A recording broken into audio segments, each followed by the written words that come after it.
और कोई अभी जो लोग आए हैं इनमें जो जिला में मिशन दक्ष में बेहतर कार्य करने के लिए जिनको सम्मानित किया गया है वे कृपया इस मंच के ऊपर आ जाए।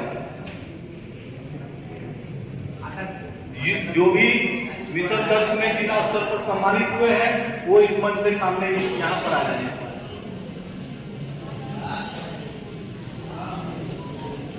यहाँ आ जाइए।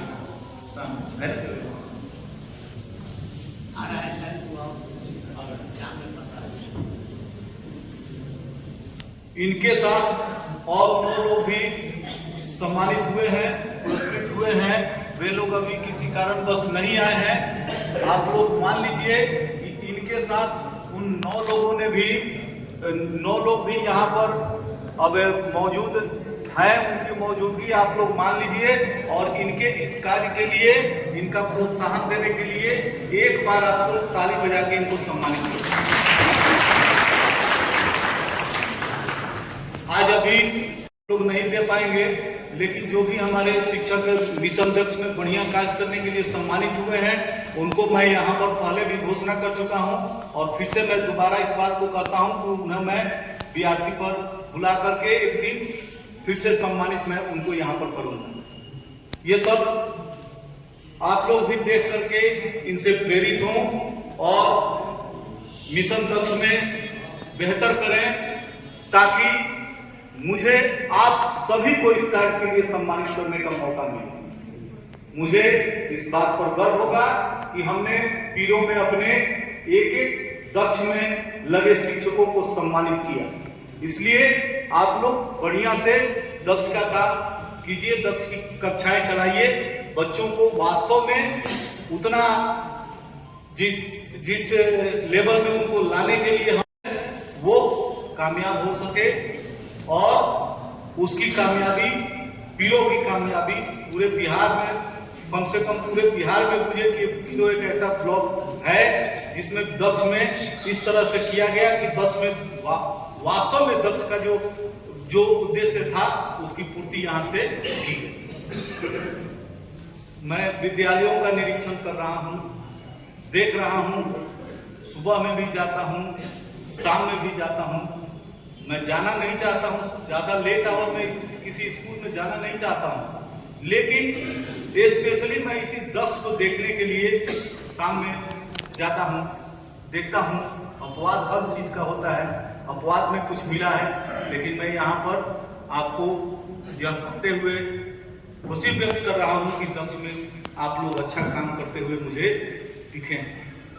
जितना मुझे खुशी इस बात को जान करके हुई कि आप लोग दक्ष में बढ़िया से काम कर रहे हैं, उतना ही दुख हमको इस बात को लेकर के हुआ कि मामूली सी ये जो दक्ष की है, दक्ष के लिए जो फॉर्मेट आप लोगों को दिया गया है, जो संधारण करना है पंजी का, वो संधारण ज्यादातर लोगों का पंजी संधारण का तौर तरीका ठीक नहीं है। जो हम लोगों ने एक प्रारूप दिया है कि इस प्रारूप में वो पक्का नहीं है, लेकिन वो एक प्रारूप, एक फॉर्मेट बना हुआ है कि इसी फॉर्मेट में दक्ष की पंजी का संधारण फॉर्मेट के अनुसार हम लोग संधारण करेंगे तो कोई भी व्यक्ति आएगा तो उसको ज्यादा समझने की जरूरत नहीं है। उस फॉर्मेट से आपके दक्ष के क्रियाकलाप को और आपके गतिविधि को उस पंजी के माध्यम से आसानी से समझ लेगा। इसीलिए उस प्रारूप को उस तरह से बनाया गया। तो कम से कम मैं यह कई जगहों पर मैंने जानना भी चाहा कि किस परिस्थिति में आपको ये फॉर्मेट नहीं पता है, तो बहुत सारे शिक्षकों द्वारा यह बताई गई कि ना हम ग्रुप भी बनाए, हमारा ग्रुप है मिशन दक्ष पीरो का ग्रुप भी है। उसमें से मैं समझता हूँ कि अब तो कोई शिक्षक हमारे समझ से नहीं ऐसे होंगे जो मिशन दक्ष वाले ग्रुप से नहीं जुड़े। कोई ऐसे शिक्षक हैं? अगर है तो जरा हाथ उठाएं तो हम देख लें अभी आप लोग क्यों नहीं जुड़ पाए हैं। बहुत कम संख्या है, 10-20 संख्या। किस परिस्थिति में? जो हाथ उठाए एक आदमी हमको जवाब दे, किस परिस्थिति में आप दक्ष वाले ग्रुप से नहीं जुड़े? बताइए। लिंक नहीं देखे सर। देखिए, मिशन दक्ष में थोड़ा सा शांति बनाए रखिए, थोड़ी देर खामोशी रखिए। मिशन दक्ष का जो ग्रुप हम लोगों का बना है, स्पेशली वो इसलिए बनाया गया है कि आप जो गतिविधि जो पढ़ाते हैं, जो दक्ष की कक्षाएं चलाते हैं, वो जिस तौर तरीके से आप पढ़ाते हैं उन तरीकों को आप उस ग्रुप में शेयर करें, ताकि हम उसका आकलन करें। और आपके शेयर करने से ये भी फायदा होगा कि आपके अन्य जो साथी हैं उनको बेहतर लगेगा, तो वो भी आपके उस तौर तरीका को सीखेंगे, समझेंगे, तो सब लोग एक समान से एक रूप में काम करेंगे। तो जो लोग मिशन दक्ष से नहीं जुड़े हुए हैं, कृपया अपने एचएम से, कई बार लिंक हमने भेजवा भी दिया है, एचएम ग्रुप में भी भेजवा दिया है, इसके बाद भी आप लोग इस पर ध्यान नहीं देते हैं, मिशन दक्ष से नहीं जुड़िएगा, मिशन दक्ष वाला व्हाट्सएप ग्रुप से नहीं जुड़िएगा, तो आपका सब बढ़िया करने के बाद भी आपका प्रारूप अगर सही नहीं है तो सब आपका किया देना बराबर हो जाता। इसलिए आप लोग मिशन दक्ष के ग्रुप में जुड़ करके उसको समझते रहिए। अभी इस फॉर्मेट के बारे में एक बार हमारे विज्ञान साहब या हमारे जो स्टाफ बैठे हुए हैं, आप लोगों को बढ़िया से उस फॉर्मेट के बारे में बताएंगे। इसके बाद मैं दक्ष के बारे में अब ज़्यादा मैं नहीं बताना चाहता हूँ। एक चीज़ और मैं कहना चाहता हूँ कि भाई रिपोर्ट मांगा जाता है तो रिपोर्ट देने में आप लोग थोड़ा सा विलम्ब करते हैं, देखने में देखते भी बाद में है, थोड़ा सा समय और जो परिस्थिति बदला हुआ है, थोड़ा आप लोग हम लोग का जो प्लेटफॉर्म सूचनाओं के आदान प्रदान के लिए बना है उसको हमेशा बोलते रहिए। न एक घंटा, न आप आधा घंटा में देखें तो 1 घंटा में आप उसको देखते रहिए, और जो भी डाटा मांगा जाता है उस पर आप त्वरित एक्शन लीजिए और त्वरित उसको कीजिए। देखिए कई दिनों से शौचालय, देखिए विभाग के पास अभी पैसा की कोई कमी नहीं है।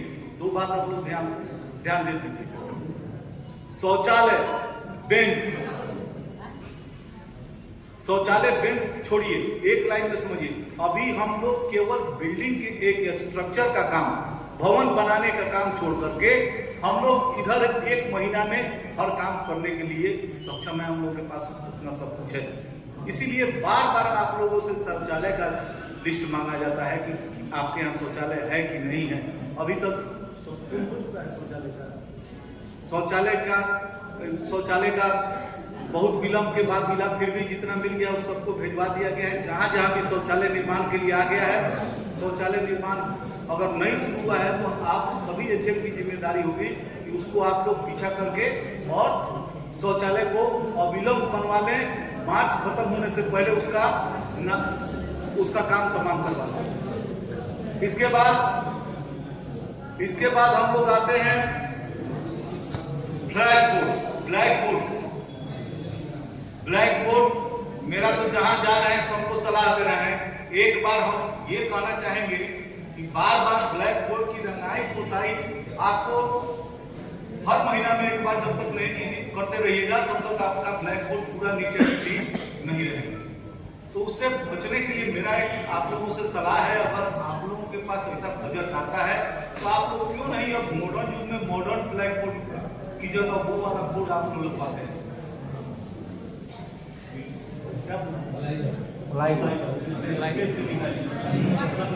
उस तरह का एक बार आप खर्च करके खरीद, व्हाइट बोर्ड जिसको कहा जाता है, माइका होता है, उसको लगवा देना होता है। लगवा दीजिए बोर्ड की जगह, फोटोवे के सामने जो आपका बना है वहाँ एक लगवा दीजिए। स्केच में बहुत कम दाम में मिलता है, पेंसिल में भी आपको खर्च होता है। ब्लैक बोर्ड से बढ़िया वो बोर्ड आपका विकल्प है। आराम से लिखिए, उसको मिटा दीजिए, फिर लिखिए, लगातार लिखते रहिए। नहीं अगर ऐसा फिर बातचीत बहुत होने लगा, बाद में सुनिए, बाद में आप लोग मेरे बातों का जो घटाव करते रहिएगा। अभी मेरी बात आप लोग सुन लीजिए, ये आप लोगों के लिए मेरा सलाह था।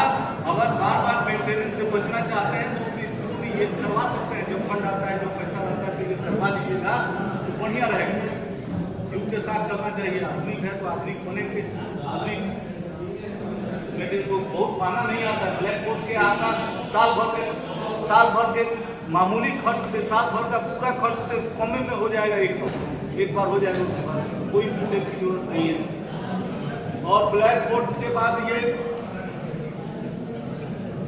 प्रेजेंटेशन, हर स्कूलों का प्रेजेंटेशन हो रहा है ना जी, हर स्कूल का प्रेजेंटेशन दिया जा रहा है। प्रेजेंटेशन में आपको बहुत तरह की जो क्राइटेरिया आप लोगों के लिए निर्धारित किया गया है कि इस तरह से करवा देना है, मैं तो कहना कि ये काम करवा रहा है, उसमें आप लोग बहुत खिला ढाला रहे। देखिए, हम लोगों का काम जो है बेहतर तभी होगा, जो काम बेहतर तभी माना जाएगा जो काम अगर निर्धारित कर दिया कि ये काम आप इस विद्यालय के लिए निर्धारित है कि प्रेजेंटेशन इस विद्यालय का होना है, तो लग भीड़ करके एचएम की ही जिम्मेदारी नहीं है।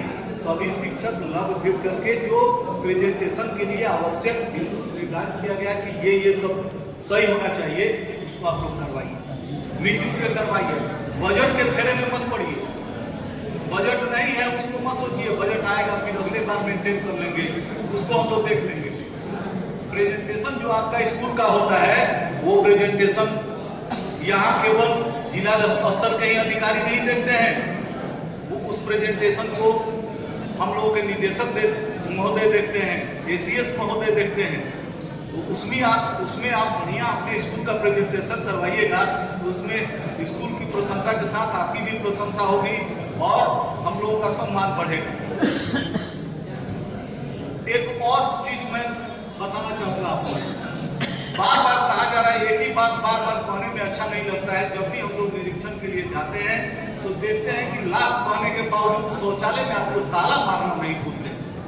क्यों इतना शौचालय की हिफाजत पे आप लोग लगे रहते हैं, आपको समझ में नहीं आता। इसलिए आप लोग सब आदमी एक बात आज गांठ मान के जाइए, 9 बजे जब आप स्कूल खोलेंगे, 9 बजे नहीं, 9 बजे स्कूल तो पहले ही खोल देना है। स्कूल जब संचालन का समय 9 बजे हो जाएगा, 9 बजे आपके स्कूल का गेट का ताला, तो वो शौचालय का ताला खुल जाना चाहिए, और जब आप 5 बजे भर जाएं तो ही ताला बंद कीजिए।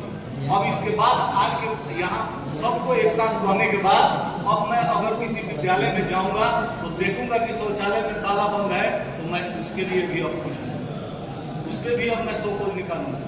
इसलिए इस बात पर को आप लोग ध्यान दीजिए। ब्लैक बोर्ड पर कुछ आवश्यक दिशा निर्देश बार बार दिया जा रहा है, जहाँ जा रहे हैं वहां तो समझाए जा रहे हैं, आप लोग भी समझिए। ब्लैक बोर्ड के बाएं तरफ कोना में,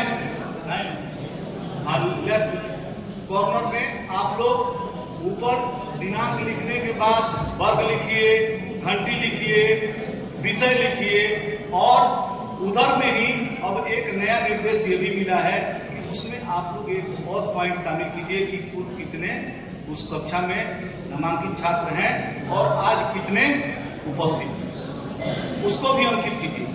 और सभी स्कूल के अगर एचएम हो तो आप लोगों को भी मैं बता दे रहा हूँ, बहुत जगह पर अभी ये कमी हमको देखने को मिल रही है कि सूचना पट आपका गायब रह रहा है। कहीं पर सूचना पट बाहर दीवार पे है तो आपका बहाना हो जाता है कि अभी तो लिखे थे, अभी लटका दिया गया। सूचना पट को आप बराबर अपडेट रखिए। सूचना पट पर क्या क्या होता है ये तो बताने की जरूरत नहीं है, आपका प्रतिदिन का सूचना पट पर अंकित होना चाहिए।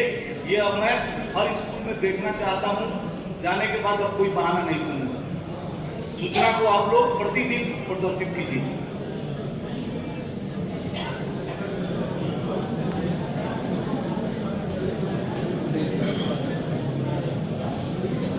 कितना बताया जाए, देखिए बेंच डेस्क के भी बारे में आप लोग